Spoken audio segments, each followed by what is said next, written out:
Hi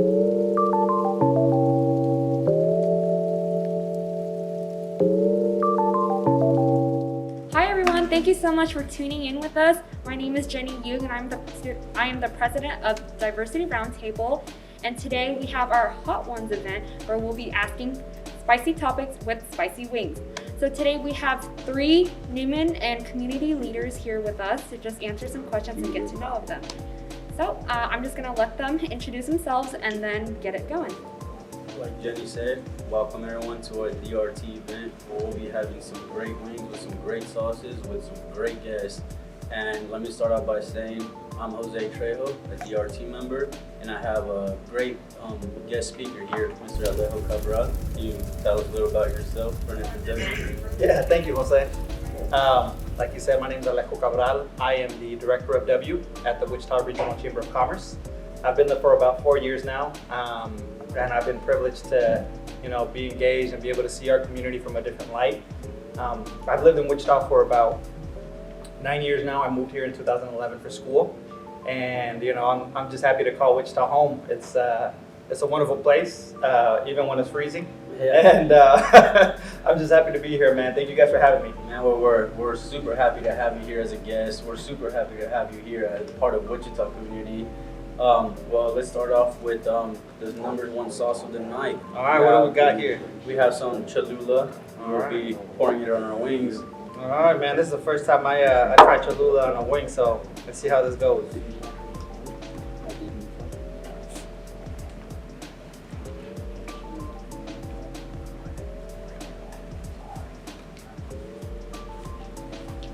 That's not bad.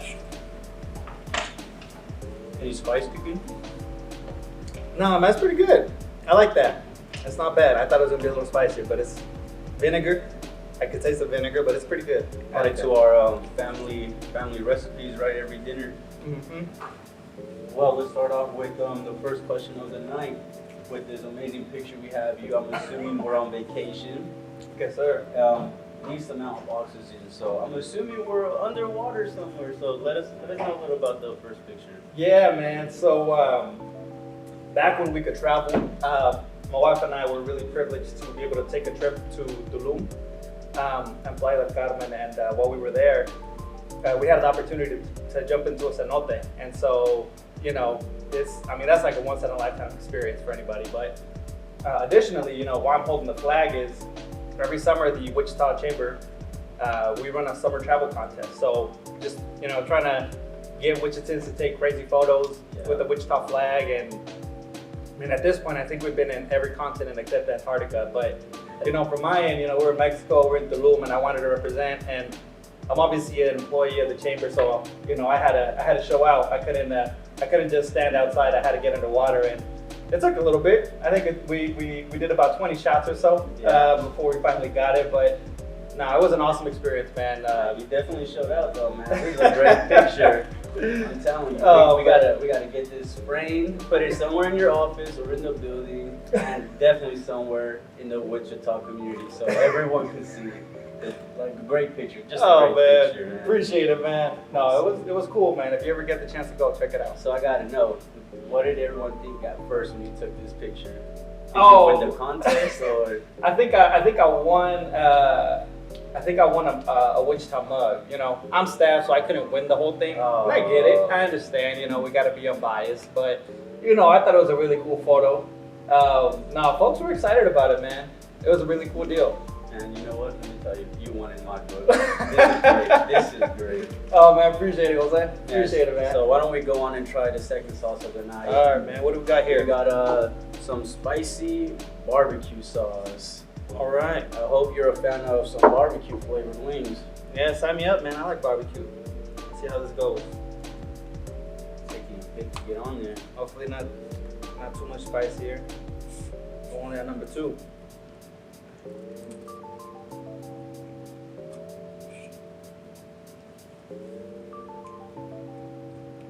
How's this one feeling? That's good. Yeah, that's real good. It's thicker than the Cholula, but kicking in, huh? That's smoky, and it comes in later. I like that. Yeah, I guess we're getting some good questions quick today. So question number 2, let us know what's going on here. Oh man, it's just a little bit of self-care. No, my wife was, getting her nails done, and I just wanted to be a good husband and bring her some Starbucks. And while I was there, the ladies at the salon convinced me to get a pedicure. And I'm gonna be honest with you, if you're a guy and you've never had a pedicure, man, you are missing out on life. That was a unique experience. Let me tell you, I agree there. Had a couple times. What are we walking on? Clouds. Oh, We're yeah. walking on clouds. Man, it was pampered. I felt pampered. But I gotta say, I haven't had a pedicure since, and it's been a couple years. So I don't know, man. Seeing this photo brings back memories. We might have to go together, man. You guys pick like pedicures, like Hey. clouds. Man, we gotta treat ourselves like royalty sometimes. Self-care, man. That's my excuse, man. No, you know what?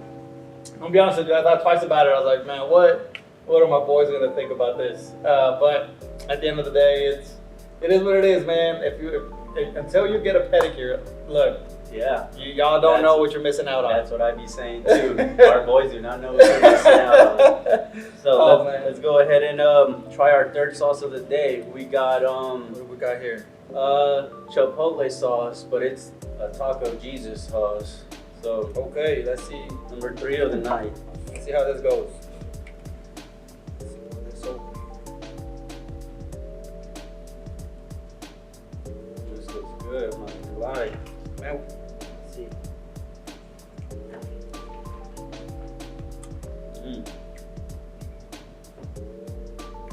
Yeah, that's a little hotter for sure. Yeah. Are you wishing you were under the water right now to calm it down a little, or? Yeah, sign me up. I'm gonna dip a little more on this, man. Gotta spice it up tonight. Oh man, yeah, that's a little hotter than number 2, but I like that. That's good.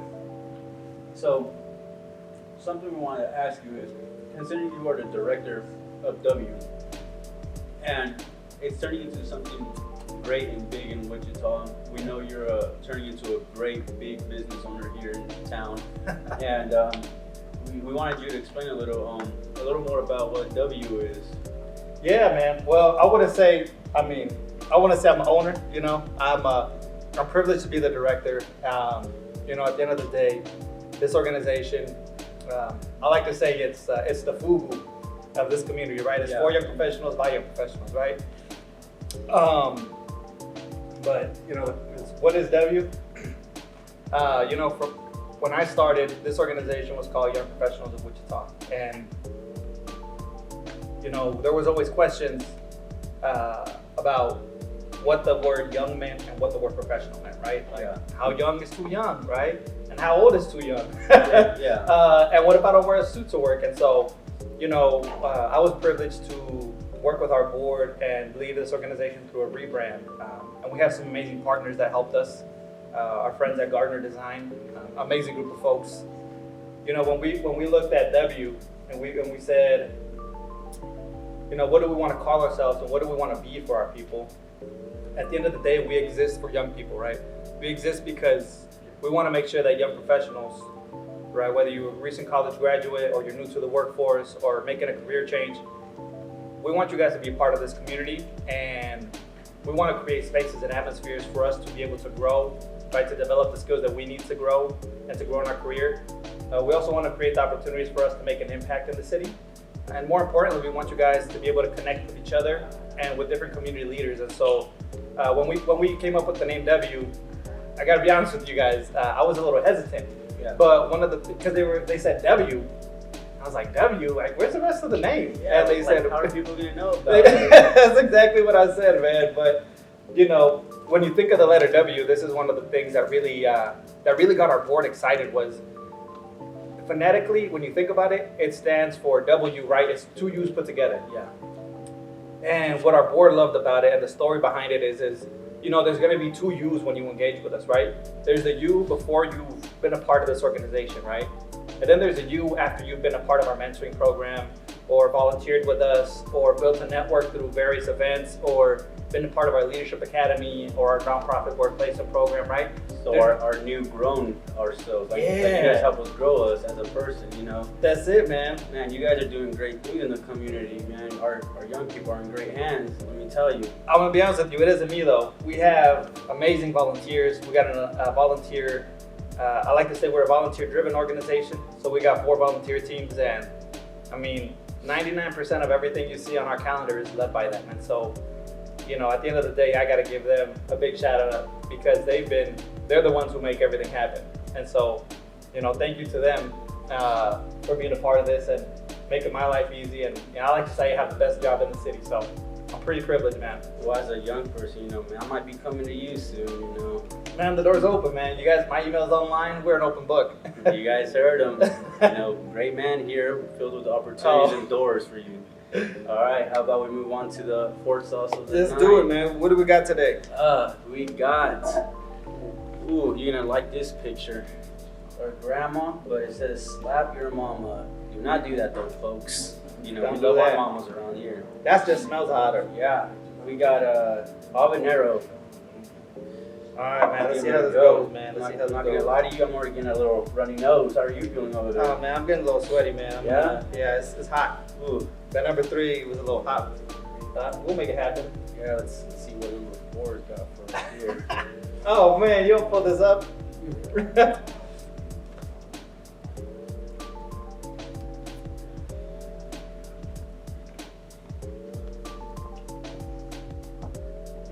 Pretty good. I'm a little scared it's gonna sneak in like other habanero sauces. I'm gonna prepare myself just in case I get a runny nose here during this question. Ooh. Yeah, that's sneaking in. Oh, you're getting the water, huh? Just a little Man, sip. I thought we almost made it all the way without it. Just a sip, man. Just a sip. You gotta, you know, I'm talking a lot. Oh, man. Question number 4. As we understand, you came to Kansas to play some football. Yes, sir. Can you tell us a little about your experiences on your way to coming to play for Bethel here in Kansas? You know, and then what happened and how's your journey been so far in Kansas? Oh, man. So I mean, you know, you play sports growing up and things like that. I never thought I was going to play college football. And so my senior year of high school football, I was just, you know, privileged to be under really great coaches. And man, I just played like it was going to be the last time I ever played. So every game and every practice, it was like I didn't expect to play after high school. And so, Yeah. you know, I guess I made enough noise where I ended up on someone's tape in Kansas. And, you know, it was after the season in December, and I had a coach, our coach called us into his office, me and a group of my teammates, and said, hey, there's this guy here from Kansas. Kansas, like in the middle of the United States? Like, where is that? Like, Yeah. Maybe you never even heard of us. No, I know Kansas. I didn't know. I didn't know what they were doing in San Diego. Yeah. But yeah, man, I was given an opportunity to play football at Bethel. I'm gonna be honest with you, man, it was rough. So like, I grew up in San Diego. By and the it's, beaches. right, yeah, it's like Yeah. 75, man, 85, maybe 90. Now, the first summer that I came to Kansas to play football, I mean, apparently we set a record for the most days over 100. I mean, it was like 100 days over 100. And so I come in August, and man, it was culture shock because, well, first of all, I'd never been away from my family. Yeah. I'm 18 years old. And then I'd never practiced in 110-degree weather. And you got to think, the football field, you know, it's Attracts 120. Yeah, it's hotter. Yeah. Man, it was rough. It was rough, but no, I joke around when I say I was NFL bound. That wasn't, man. It's just, it's just something funny I like to say. But no, it was an experience, man. I had some great teammates on the football team, and you know, I learned a lot about myself, and I connected with a group of people who, you know, I previously maybe wouldn't have never met. Yeah. And I mean, truth be told, I came to Kansas, which I never imagined in my wildest dreams that I would end up from San Diego in Kansas. In But the middle of the country, with no oceans around you. we got a river, man. We got a river. We got a river. We got a cool little river around here. I bet it still doesn't beat home. You know? No, I mean Wichita's home. You know, Wichita's home now. But yeah, San Diego is always nice to visit family and things like that. But no, man, football was fun. You know, like I said, my biggest thing was it was just a game. It was a sport, and it provided me the opportunity to go to college and really continue my education, right? So that was something that my mom always pushed, and I always knew I wanted to go to college, and I always knew that I would end up going to college. Bethel was just a ticket to get there, right? Yeah. And so after a season, I ended up transferring to Wichita State, and proud to say I'm a Wichita State alumni. Yeah, man, we're glad, you know, the little town went all the way to California and brought us a big dog over to Kansas. I don't know about all that, man. So, let's get to number 5, the big sauce of the night, ladies and All gentlemen. right, man. I was told I had to stir it. What do we got? Yeah, we got Burn Sauces is bringing us this pepper extract that is 1 million Scoville. So I'm just gonna go ahead and tell you, you might cry a little on this, you know. We might need some milk, but we're gonna go ahead and try it because, you know, life's all about adventures. Man, I'm already sweating a little bit. Man, Ooh, you that's know, thick. Ooh, you scared me. I didn't even stir mine. Man, let me stir this a little.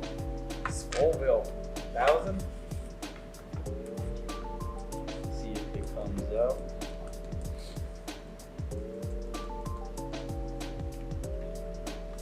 So where do we get these sauces from anyways, man? Man, let me tell you, one of our great helpers of the DRT program, Joseph, you know, he went out there and got us these sauces. Great guy, great member, you know, that leads us, you know, and he's the one that brought us these hot sauces. Well, after you try, oh man. Hey, should no I joke. go for it or what do you go for it? Man. Oh yeah. Those coughs are coming. Oh. Now I see why they say some people might cry. Ooh, man, that's hot. I'm about to take my jacket off.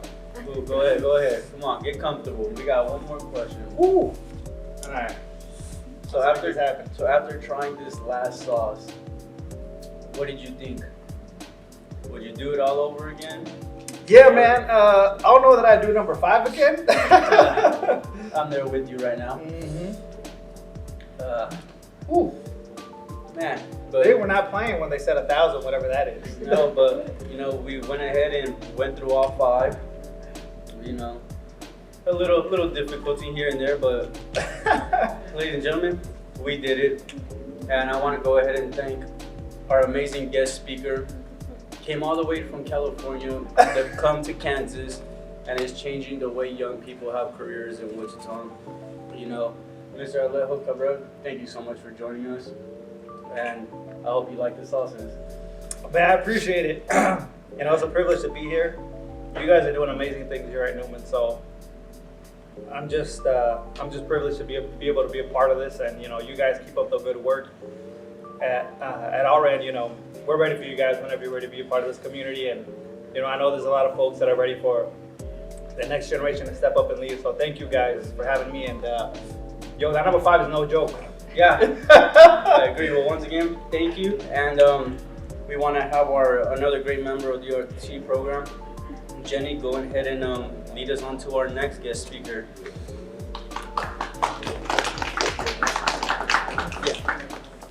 Okay, everybody, that was a very good first interview. Thank you so much, Alejo, for eating wings with us and answering some spicy questions. So next, we're gonna have our student body president at Newman University, Gabrielle Altenor, and Elisa is gonna be interviewing her. So. Hi, I'm Elisa Pham, and I'm a sophomore studying biology, and I have Gabby Altenor with us. Hi, I'm Gabby Altenor. I'm student body president here at Newman. I'm a third-year senior, and I'm majoring in biology with minors in pre-law and Spanish. All right, so we're gonna go ahead and start with the first level. This is the Cholula Hot Sauce. Let's try it out. Oh my gosh. This one I heard isn't that spicy, so Listen, we'll I'm be scared okay. for that last one.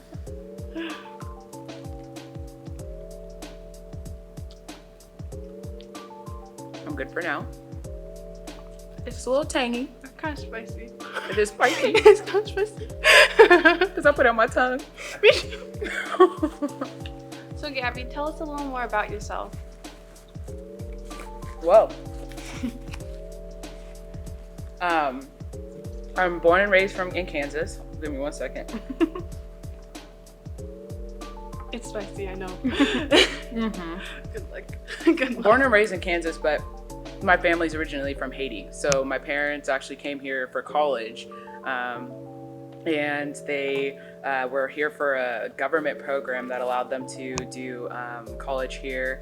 And they actually ended up in Independence, Kansas, of all places. So we still go there for our host families and such. But they ended up going to Kansas City for a while. I was born, and then they moved to Wichita, and we've been here ever since. So been Kansas all my life, Kansas raised.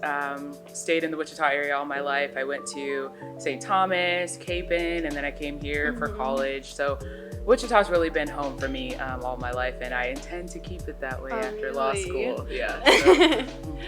All right, and then we're gonna dig in right into the second level. So this is the fiery barbecue sauce, Cajuns. Okay. Okay. That last one, I shouldn't put it directly on I the know. tongue. I think That's I need why. to do something else. Ooh, Lord have mercy. Because my gums. All right. All right, and the first question is, in your high school career, you were a power lifter. Now you have a lot on your plate.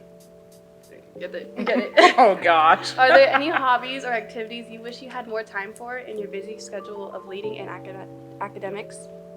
No, I definitely miss lifting in the gym. And really that, I wouldn't chalk that up to me being busy. I think it would actually be more of COVID related. I did buy like a whole system for working out in my room. But definitely working out in the gym would be something I'd love to be doing as well.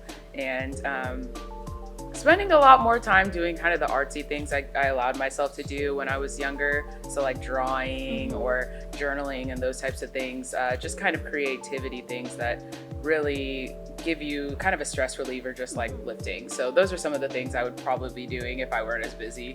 But with homework and SGA and just everything, there's not really enough hours in the day. Yeah. I don't know how you do it. Yeah. Sleep. You lose sleep the more busy you get. So that's usually where it is. But all right, thank you. And then our second question is, what do you like the most about your position as student body president? But also, what do you like the least? probably the least, I guess, would be just the time commitment. It's a lot of work. But on the flip side, are we on the third one now? Yeah, we're on the third one. Oh gosh, I gotta talk and do this. I know. I'm glad I'm not in your position. I would say that's probably the worst part about it, because I feel like I would want to give literally my whole life to this job. And of course, as a student and with all the other positions I have on campus, it can be hard to do that. But the best thing... This Chipotle sauce is actually, I think, not as bad as the Cholula. I think it's not bad. That first one was rough. Mm-hmm. I know, I just like right there. Yeah. But the best thing about my job is really the opportunity to be able to serve my community in a very, very unique way. There's no other student body president on campus, and there's no other position that really allows me to make the amount of change that I can on campus in any other way. And so that really, to me, is the best part of the job, being able to serve the students with whatever it is that they need. If they come to me, I can find a way to make it happen. And so that's the best part of my job, just being able to be that servant, that advocate, that person for the students. Yeah, what made you want to become the student body president, or what led you to that? So I had been in student government as a senator, and really my passion for the initiatives that we can put forth really made me want to run for president. It was actually our director of multicultural engagement and our dean that actually brought the idea of running up to me, but the passion was there. I think my biggest initiative was the graduation recognition stoles, and that was something I put blood, sweat, and tears into trying to get the commencement committee approval and such. So that whole process made me want to do it on a larger scale as president, and just champion more efforts like that for the students really is what led me to run. Yeah. All right, and then we're gonna go to the third question. In an old interview with the Wichita Business Journal, you mentioned you wanted to pursue neurosurgery as your career. Does that still stand? Definitely not. So that's actually something I wrote about in my personal statement. And do I have to hit the number 4 right here? Yes, we're Awesome. going into slap your mama. Not slap your mama. Okay. Well, it's actually something I wrote about in my personal statement. My culture as a Haitian American woman is one that really puts an emphasis on being the best you can be, but also just the fact that my whole family has been in healthcare. And so my mom's a nurse at the VA, my dad's a program director and director at medical lodges in Goddard. And so just the healthcare field has been something that's been in my past and my culture, my family, and kind of became an expectation of my family. And so when I realized that what I like to do is advocate and counsel and be in the community and do that through being president and things like that, I realized that something more like being a lawyer who does those things would be more aligned with my vision and my goals and my passions, really. So that's definitely not where my career stands, but we're still trying to shoot for the stars as far as careers go. Do you think that your role in SGA and you being in student government all through college led you to want to be a lawyer? I will say before that, I'd always had a passion for it, specifically criminal law, but definitely the experience I've had as SGA president has made me feel completely confident in the career I want to enter. It really just shows and solidifies that this is for me and this is the passion that I can put forth as a lawyer and still advocate for my clients in the same way that I try to do for the students. So. All right, perfect. We're gonna move on to number 5. No! This is 1 million Scoville. It also says, warning, do not consume directly. Yeah, so let me go ahead and mix it like they advertise. I know. Oh gosh, Oh, it's I'm not so even scared. moving. Okay, It's thick. I'm scared. It burns already in my mouth, I'm not gonna lie. The only thing saving right now is my Haitian genes with the spicy food. I think we should Ooh. dilute it. Like, tap it all around. Okay. Oh my god. Tell me when you're gonna do it. You got this. Okay. Let me just, move it around a little bit because I'm not eating a whole. I know. I was like, can you spread it around, please? Oh god, I'm so scared. I'm scared too. Jesus, Mary, and Joseph, let's go in. All right. 3, 2, 1.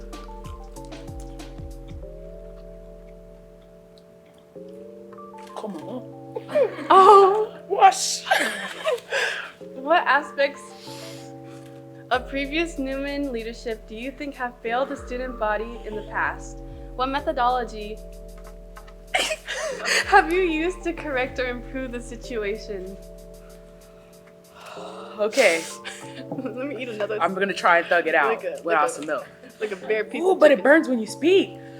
Oh my goodness. Well, I don't want to. Ooh, let me go ahead and go for the milk. I'm going for milk too. The tongue, it burns. Oh my goodness. Okay, keep going. Ugh, okay. No, this is worse than the spicy ramen challenge. Oh my Scoville. Oh my god. Spicy. Okay, I'm gonna try. So I don't think leadership in the past has necessarily failed. Oh my goodness. I would say one thing that I've tried to work on and correct and put systems in place for. It's the exhaling. The It is. exhaling. Just try to talk. You- Put systems in place for. Let me just try and get it out. Thug it out. Our policies for accountability and making sure that our student leaders are working to do everything they can to fulfill the obligations they have signed on for as student leaders. And so making sure that no matter what, we're always in compliance and we're always doing what we say we're going to do.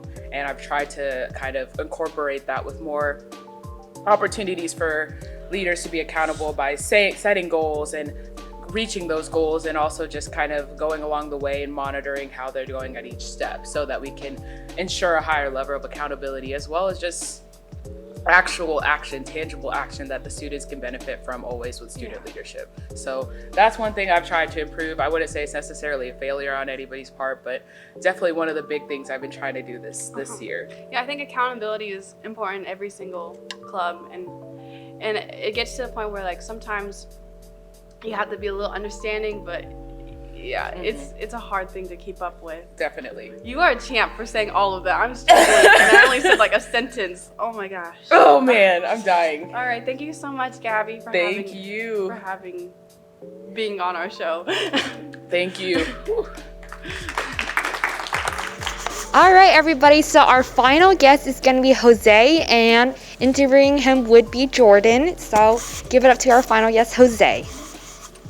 Hello, good evening everyone. My name is Jordan Oja. I am a senior biology major with pre-med concentration here at Newman University.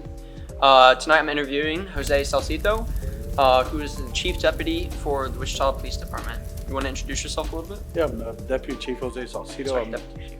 I'm in charge of criminal investigations, so everything from homicide to undercover narcotics I supervise. Awesome. So let's jump right in with the first wing. All right.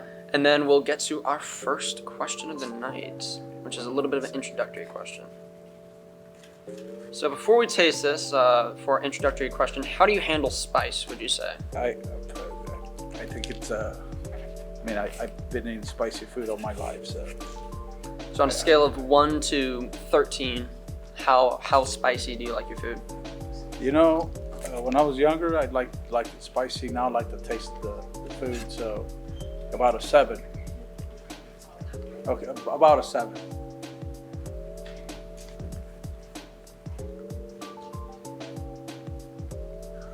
So that first one has sweet habanero. I'm getting the habanero, so not so much the sweet. Fills the nostrils. What do you think? I actually keep a bottle of Cholula at home, so very used to it. A little bit of vinegar, but that's about it. So what do you like to put the Cholula on? Practically everything, you know what I mean? It's meant for every occasion. So we're gonna jump right into our second wing and then get to our first formal question of the evening. Sure. So wing number 2 is gonna have Cajun's fiery barbecue sauce. All right. So let's Give it a get whirl. into it. Let me move this over. It's taking time.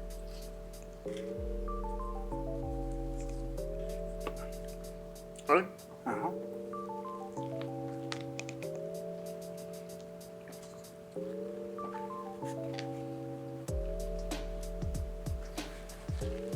It's very tasty at first, but the kick is coming. I can feel it. It's okay. Not bad. Manageable. Kansas City, right there. Right? Yeah. Kansas City barbecue. That's right. So let's jump right in. So as formerly undocumented person, how have you used your experiences, perspectives, worldviews to benefit the Wichita Police Department in your community? Well, wherever you go, you know, when I went to the military and everything else, I learned pretty quick that the diversity is really our strength. It's the different voices. Yes, sir. You know, as a lieutenant, bureau commander, you know, I relied on the whole spectrum of officers and the diversity to get it done. I'll give you a perfect example. We had a female officer that was kind of short, but she was always the one through the small windows, and she would clear the houses, open the door, and then the very next call, it was like the tall guy or the tall officer that I needed to do this or do that. So really diversity, it's where it's at.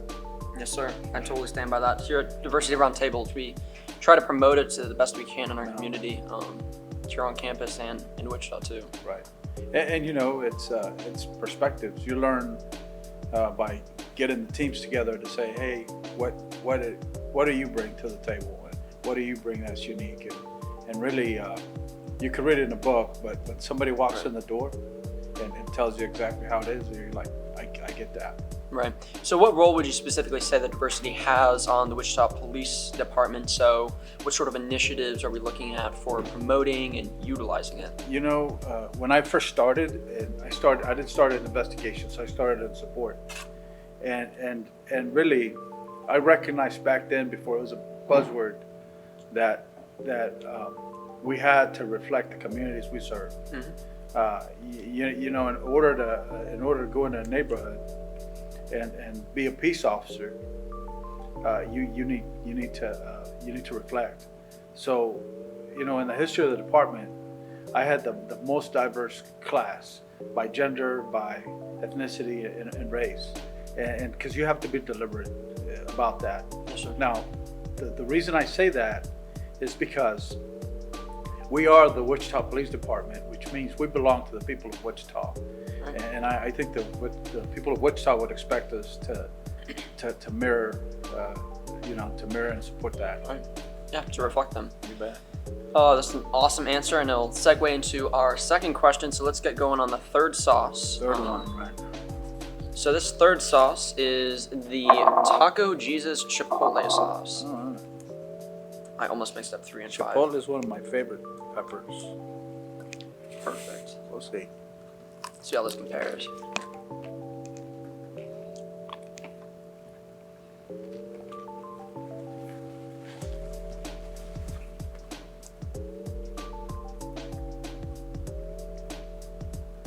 How does it compare to your Chipotle at home?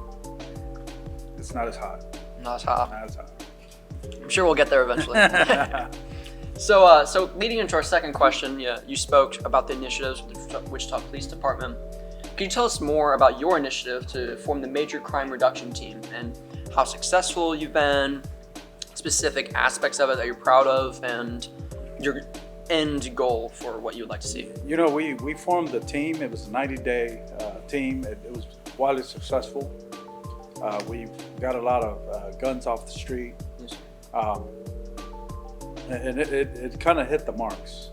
But fundamentally, you can't arrest your way out of something. So, you got to try different things. And so this particular initiative was very successful. But I will tell you about our domestic violence response team, because that's actually a more permanent, this 90-day operation. It was good, but. So when specifically was it began and when did it end? I think we started around late summer and ended it like in November. So it was phenomenal. It was, by all accounts, it was great. Right. But really we had to send people back to kind of the regular duties. The thing is, this is a challenging year, so Absolutely. As soon as we kind of let off the pressure, then it kind of spiked again. So that's as successful as it was, we just could not sustain it past 90 days. So right. Right now we're back at the drawing board to see what we're going to do different to affect crime. So you probably got some helpful lessons and data to form new policy going forward. We sure did. We sure did. We are actually in the process of reconfiguring our teams to better address the rise. Right. So what's the timeline looking like for that? Are we gonna see initiatives rolled out by next summer, or is it just really as the ideas flow in? They have to be quicker. So we're trying to roll them out here within a month or so or less, because we can't wait, until the summer. Right. We just have to get it done. Right. So I know we read about in the news with coronavirus and people quarantining together, we saw a spike in domestic abuse, and I was wondering if you could speak to what you saw with this Yes. force. Our domestic violence went up by double digits, percentage points. And so we knew that, but the trend was up before COVID. Right. Unfortunately. So what we did is we actually formed a team that really at the core is very diverse. Mm-hmm. We have 3 females and 3 males, 1 African American female on the team, deliberately again, to kind of hit every corner of the city. But what they do is they do a lot more offender accountability. Mm-hmm. Meaning, if you batter your spouse, we're not gonna just issue a pickup and hope to run into you. Right. We'll track you down. If you're at work, that's where you're getting picked up. If you are at the park, that's where we're coming. So Awesome. the more effectively you do that, you start to impact the numbers. So we saw a 34% increase roughly from 2019 to 2020. I'm happy to report that we've got that down to maybe 8%, Awesome. which is good. But you got to sustain that trend again, and we have some great detectives that work tirelessly to bring people to justice. Absolutely, that's really admirable work. So thank you for your role in this program. And I'm sure we'll read more about it in the coming months as things develop. So let's jump into the fourth sauce All right. and get into our next question, which will be more casual than one discussing. And this is Slap Your Mama? Yeah, so number 4 is slap your mama. So we will see how much of a whiplash this gives us.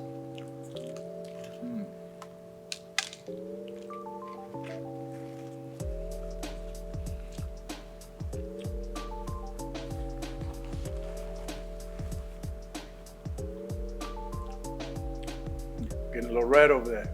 Yeah, I feel it's like a time bomb. I'm waiting for it to hit 0. Well, I'm sure it'll kick in during this question.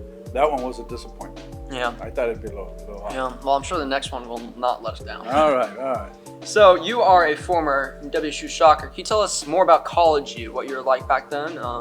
Important lessons you learned, because obviously college is a very formative time. So, growing up in the north end of Wichita, I actually, as you showed in the first question, I snuck into this country when I was 9. And then in 1984, by the grace of God, they passed the amnesty law, and that's how I got my papers, if you would. But I was pretty much a feral child, meaning my mom was a single mother, she worked, and I pretty much loved school because that's where I had my group of friends and this and that. So she never pushed education. Matter of fact, I'm like the first in my family to go to college. Right. But I was a feral child. I just kind of went and did and kind of pushed myself. So little connection to Newman, though, happy to say. In 1989, I applied to Newman, and I was actually awarded the Newman Scholarship. Wow. But I turned it down because I wanted to go into the military. Very thankful to Newman at the time, and still am, because they kind of believed in this guy. But again, I had no direction. I mean, I would go enroll myself in high school, and I enrolled myself in college, and because there was no, I don't blame anybody. It was just what I did. So college was great. Initially, I wanted to go into pre-med, but like I said, I went into the military, and I did a blood draw in the lab as a medic in the Air Force. And when people work out and they're bulging, sometimes their veins are thick. The first stick I did, I popped his vein. I was like, medicine is not for me. And I was done. Well, at least you found out then. Learned a lot of lessons.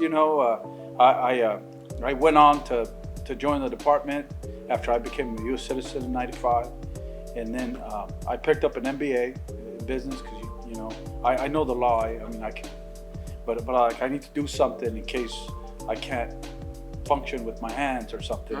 So I got an MBA, and then again lucked out, and the Air Force offered me a master's degree in military operational arts sciences. So I jumped into that. But a lot of people think I'm done with college. That's not the case. If you're on the ball and if you're on point, you're going to learn every day of your life. Yes, sir. There's things you got to go after. Like I'm done with this. What about that? If it's just a language or a skill or a sport, you should always be like jumping in to learn. Yep. Yes, sir. So one of the big DRT initiatives is promoting higher education in local communities. So we're speaking to at-risk schools and promoting college and high school as how much it opens doors. So I wondered if you could speak to growing up with the life you had and the doors that education opened for you and just the opportunities you had, how that translated to you as a parent. So how you promoted it to your children, Yes. how you applied your perspective. You know, I always tell my kids that if they cannot complain about anything unless they get an education. If you get an education, people are going to pay attention to you. Yes, sir. You might be the most brilliant person that there is, but unless you put the effort forward, go get a degree and learn, then people are going to listen to you. Because really, for this guy, you know, if it was not education, I don't know where I'd be. Right. I could easily see myself being my customer if I had done this. You know what I mean? Yeah. Because I didn't grow up in the best neighborhood in this city. You know that. Right. But that's what it was education that kind of allowed me to see the possibilities. Right. Yeah. Yeah. I bet your kids are very grateful for that perspective because it'll push them to succeed. You know, and sometimes I don't think they realize Right. where this guy grew up. You know what I mean? Don't know how good it's they a had whole it. different world. Yeah. No. Yeah. So dreaded number 5. Let's get into number 5. Hopefully this will not let you down. Yeah, we need to stir it up. So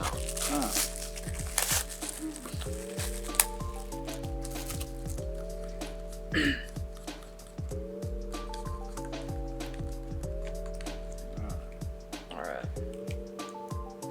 Thank you to Newman's wonderful cafeteria service for providing these wings for us tonight. All right.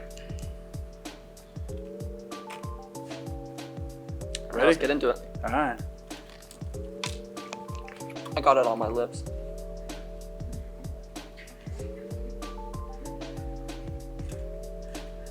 There it is.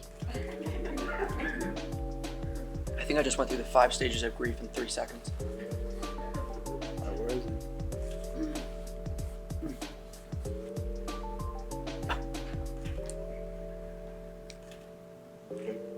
Is it supposed to hit? Is it not doing anything to you? No.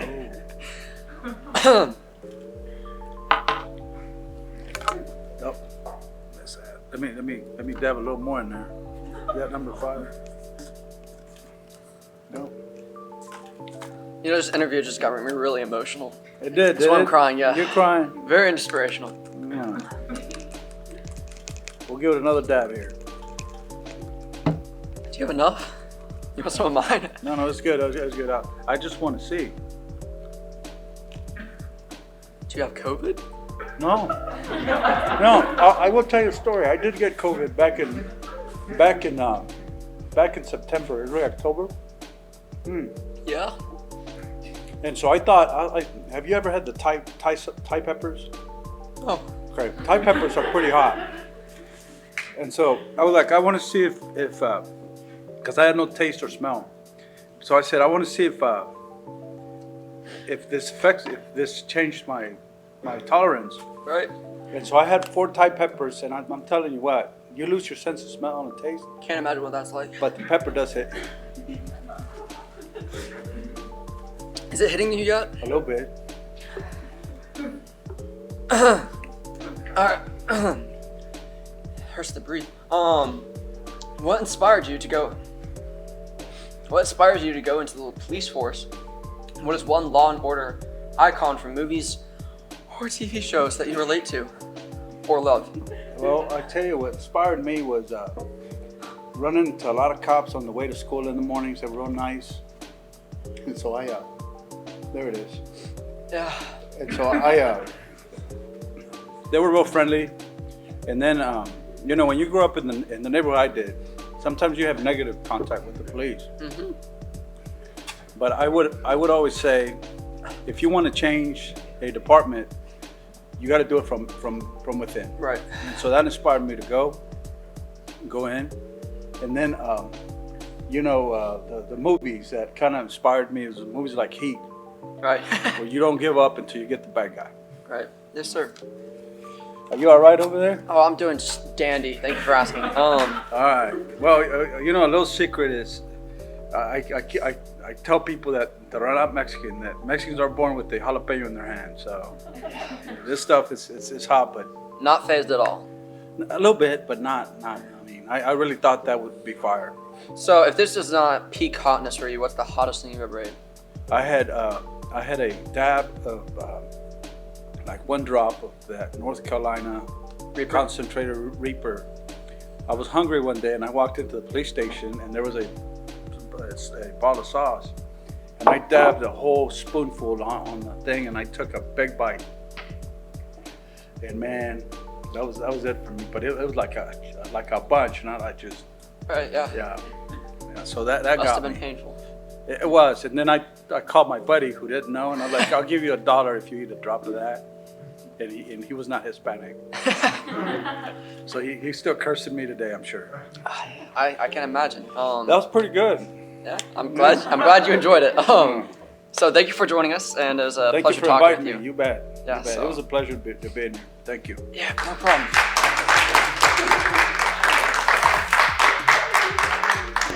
Thank you so much, everybody, for tuning in with us, and thank you so much for our guest speakers for coming in and talking to us in the community. We'll look forward to seeing you more in the future. Thank you.